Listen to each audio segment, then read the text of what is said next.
Hello world, welcome to Devin Smith's series, Learn Flask by creating a Discord clone. Look at that cute Discord logo there. Okay, so we're going to create a Discord clone. This is a quick intro and a teaser for what we're going to do.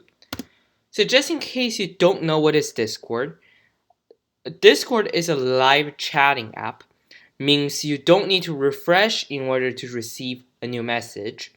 That's really the fundamental part behind them. As you can see in this quick demo here, please look at the left hand side for now. So you can see hello world from the left is sent to here, almost instantaneously received, and then same for send back, almost instantaneously receive it as well. So how live chatting actually works? Well, here's a simple diagram now to explain what's happening. So it's sending.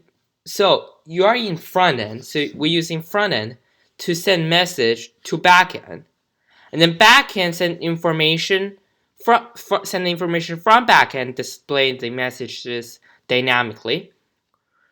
And then we are all doing this, and it can display immediately via a tool called Socket, WebSocket, and Flask Socket.io. So what are some prerequisites you need to do? You need to know so you are going to able to complete and understand what's happening. Well, you need to have some Python and Flask knowledge, since this is of course about Flask. And then I have a series of tutorial about Flask. You can check it out there. I also work on another project called Create a Bit.ly clone from scratch. It is easier than this, so you can check that out if you want. I will link a card to there. You also need some basic SQL knowledge, such as create table, insert row, and update row, etc. And you can have some HTML, CSS knowledge as well, although you all probably already knew HTML and CSS. So what are we going to do in this series? Well, first is users is able to going to register, log in, and log out, or post messages anonymously in public room.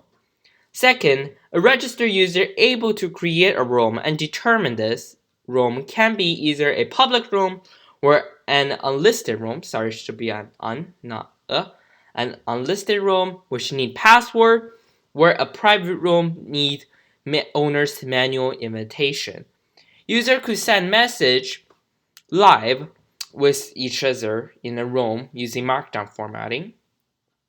User in a room could see the current status for other users, such as online, idle, or offline. The most current 100 messages should get stored and displayed, and user can DM or direct message, or can consider as a private message to each other. So this is a quick teaser and intro to learn Flask by creating a Discord clone. Hope you enjoyed this series, and